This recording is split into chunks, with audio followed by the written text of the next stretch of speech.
छात्रों, आज हम समाजशास्त्रीय दृष्टिकोण से कर्म के सिद्धांत की व्याख्या करेंगे।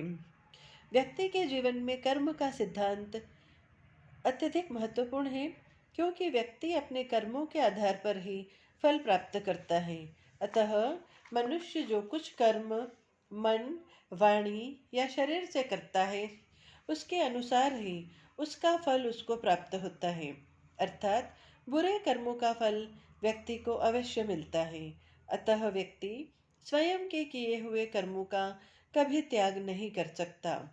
जब तक मनुष्य कर्म करता रहता है, उसे जन्म धारण करना पड़ता है। जन्म मरण बंधन से भी मुक्ति नहीं मिल सकती। जन्म मरण बंधन से मुक्ति व्यक्ति को तभी मिल सकती है जब व्यक्ति मोक्ष प्राप्त कर ले।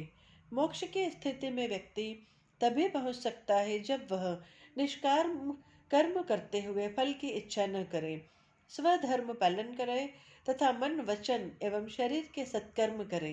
तभी उसका ज्ञान रूपी अंधकार नष्ट होगा, उसमें ज्ञान का प्रकाश होगा। सुख दुख, लाभ हानि, प्रसन्नता अप्रसन्नता सभी पूर्व जन्म के कर्मों का परिणाम है। इस जीवन में व्यक्ति जो कुछ कर्म करता है, उसका फल आगामी जीवन में अवश्य मिलेगा। इस प्रकार यह चक्र चलता रहा है। यही पुनर्जन्म का सिद्धांत है। पुनर्जन्म का कारण व्यक्ति द्वारा किए गए कर्म ही हैं, जो संचित, प्रारब्ध और क्रियमाण है। अर्थात पूर्व जन्म के संचित कर्मों के फल तथा इस जीवन में किए गए कर्मों के फल से आगामी जीवन निर्धारित होता है। छात्रों, कर्म से आशय केवल शरीर द्वारा की गई बाहरी क्रियाएं ही नहीं है, अपितु इसके अंतर्गत शरीर, मन और वाणी द्वारा संपन्न सभी कर्मों को सम्मिलित किया गया है। छात्रों, कर्म के सिद्धांत में आगे हम देखेंगे कि कर्म से स्वतंत्र होने का अर्थ निष्क्रिय हो जाना नहीं है, क्योंकि जो भी जन्म लेता है उसे कर्म तो करने ही होते हैं। कर्म के सिद्धांत के अनुसार स्वधर्म पालन ही सही कर्म है। अतः व्यक्ति को केवल सही कर्म करने चाहिए। व्यक्ति को अपने द्वारा किए गए कर्मों का फल इसी जीवन में नहीं मिलता, बल्कि पूर्व जन्म में किए गए कर्म भी व्यक्ति को इस जीवन में प्रभावित करते हैं, जिसे प्रारब्ध कहा जाता है। इस प्रकार व्यक्ति को अपने कर्मों का फल भोगने के लिए बार बार जन्म लेना पड़ता है। कर्म का अर्थ भाग्य नहीं है। अतः व्यक्ति को पूर्व जन्म के कर्मों के आधार पर प्राप्त वर्तमान जीवन के सुख दुखों को भाग्य का रूप समझकर ही संतोष नहीं कर लेना चाहिए, क्योंकि ऐसा समझने से तो आगामी जीवन भी दुखमय हो जाएगा। कर्म का सिद्धांत वर्तमान जीवन के प्रति संतोष और भावी जीवन के सुधार के लिए सत्कर्म करने की प्रेरणा देता है। छात्रों, सर्वप्रथम वेदों में कर्म का सिद्धांत मिलता है। वेदों में आत्मा को अमर और शरीर को नाशवान बताया गया है। अनेक वैदिक ऋचाओं में यह उल्लेखित है कि व्यक्ति जब तक अमरत्व को प्राप्त नहीं कर लेगा, तब तक उसका पुनर्जन्म होता रहता है और पुनर्जन्म के बंधनों से छुटकारा पाने के लिए सत्कर्मों को करना आवश्यक है। वेदों में कर्म का संबंध पुरुषार्थों को पूरा करने से माना गया है। इस प्रकार यहाँ कर्म का अर्थ एक जागरूक क्रिया से लिया गया है। छात्रों, उपनिषद में कर्म के साथ आवागमन और पुनर्जन्म की अवधारणाओं को एक सिद्धांत के रूप में प्रस्तुत किया गया।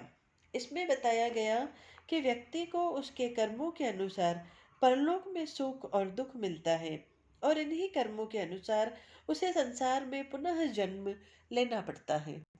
बृहदारण्यकोपनिषद में कहा गया है कि मृत्यु के अनंतर आत्मा शरीर को त्याग देती है, किंतु व्यक्ति द्वारा किए गए कर्मों का संचित फल आत्मा को प्रभावित किए रहता है।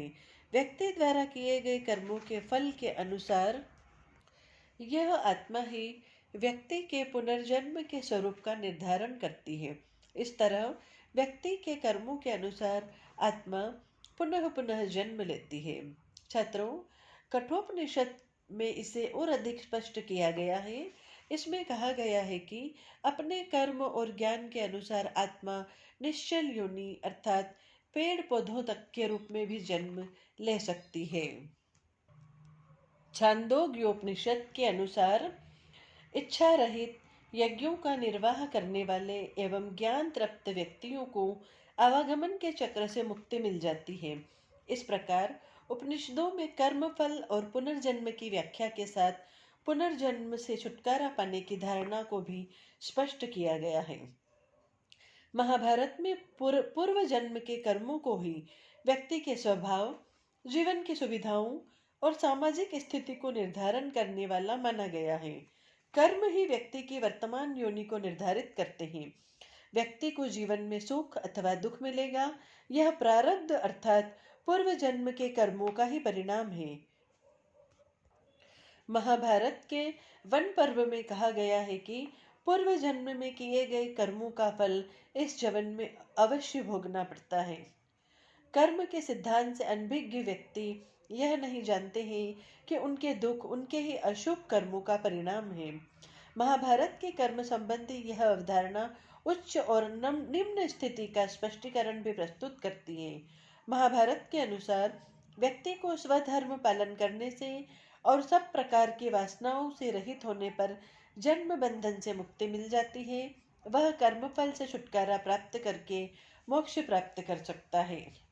भगवत गीता के अनुसार निष्काम कर्म, ज्ञान और भक्ति यह त्रिवर्ग व्यक्ति को मोक्ष प्राप्त करने में सहायक मानी गई है।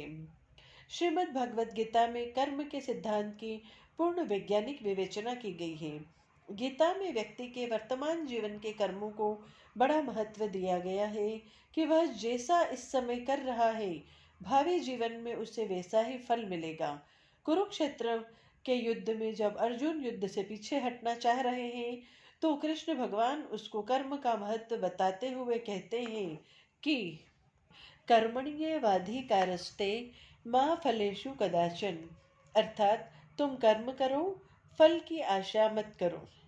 जैसे व्यक्ति पुराने वस्त्रों को त्याग कर नवीन वस्त्र पहन लेता है, वैसे ही आत्मा भी एक शरीर को छोड़कर दूसरा शरीर धारण कर लेती है। इस प्रकार जन्म मृत्यु की चिंता न कर स्वधर्म पालन ही व्यक्ति का प्रमुख कर्म है। कर्म का फल अवश्य मिलता है।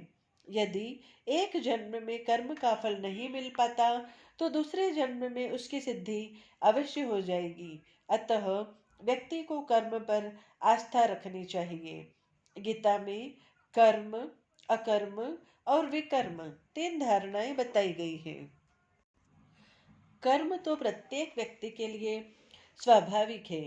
अकर्म से तात्पर्य गीता के अनुसार निष्काम कर्म करने से है। यही वास्तव में सात्विक कर्म है। विकर्म से तात्पर्य ऐसे कर्मों से है जिन्हें व्यक्ति लाभ अथवा लोभ अथवा मोह के कारण छोड़ देता है। गीता में कर्म योग को बड़ा महत्व दिया गया है। निष्काम बुद्धि से कर्म करने के योग को ही कर्म योग कहा गया है।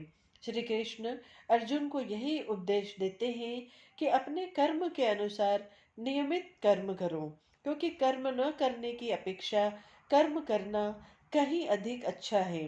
अतः व्यक्ति को निष्काम भाव से अपने धर्म के अनुसार कर्म करना चाहिए। स्वधर्म से तात्पर्य वर्ण व्यवस्था के अनुसार बताए गए अलग अलग वर्णों के कर्तव्यों से है। मनुस्मृति में मनु ने कर्मों को मन, वाणी और शरीर की उपज माना है, जो अच्छे अथवा बुरे प्रभाव उत्पन्न करते हैं। परिणाम स्वरूप व्यक्ति को जन्मांतर की प्राप्ति होती है। मन से संबंधित कर्मों में किसी की वस्तु को लेने की इच्छा, मन से किसी का अहित सोचना व परलोक में कुछ नहीं है ऐसा विश्वास रखना मानस पाप कर्म है। किसी की चुगली करना, असत्य भाषण करना वाणी द्वारा किए गए पाप कर्म है। और दूसरे की वस्तु लेना, हिंसा करना आदि शारीरिक पाप कर्म है। और सभी प्रकार के कर्मों के परिणाम स्वरूप उसे विभिन्न प्रकार की योनियों में जन्म धारण करना पड़ता है। ये सांसारिक कर्म व्यक्ति को दुख देते हैं। जब व्यक्ति आत्मज्ञान प्राप्त कर लेता है, तो वह कर्म बंधन से मुक्त हो जाता है और तभी उसे मोक्ष प्राप्त होता है। ये पुण्य कर्म भी 3 प्रकार के होते हैं: सात्विक, राजस एवं तामस। सात्विक धर्मों का संबंध निष्काम भाव होकर स्वधर्म पालन से है। राजस कर्म अर्थ से संबंधित है और तामस कर्म निम्न श्रेणी के या काम से संबंधित होते हैं। सात्विक कर्म वाले व्यक्ति को देवत्व गति मिलती है। राजस कर्म करने वाले व्यक्ति मनुष्य जन्म पाते हैं तथा तामस कर्म करने वाले व्यक्ति निष्कृष्ट योनि धारण करते हैं। अतः आत्मज्ञान की प्राप्ति व्यक्ति को मोक्ष दिलाने वाला कर्म है। शुक्र नीति ने जीवन की प्रत्येक वस्तु को देव एवं कर्म पर आधारित माना है। उन्होंने कर्म को 2 भागों में विभाजित किया है: पूर्व जन्म में किए गए कर्म और इस जन्म में व्यक्ति द्वारा किए जा रहे कर्म। दोनों प्रकार के कर्मों का प्रभाव व्यक्ति के जीवन पर पड़ता है। देव भी प्रमुख करता है, लेकिन सब कुछ देव ही नहीं है। व्यक्ति को कर्म तो करते ही रहना चाहिए जिससे उसका जीवन उन्नत हो सके। जैन दर्शन ने वैदिक परंपरा का विरोध किया है, किंतु कर्म के सिद्धांत को माना है। जैन धर्म के अनुसार जीव अपने कर्मों के वश ही शरीर धारण करता है। पूर्व जन्म के कर्मों के कारण जीव में वासनाओं की उत्पत्ति होती है और उनकी तृप्ति के लिए एक विशेष शरीर धारण करता है।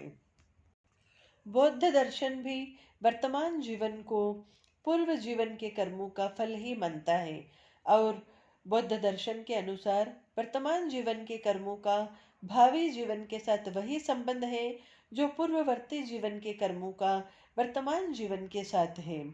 बौद्धों बौद्ध मतानुसार कर्म 2 प्रकार के होते हैं।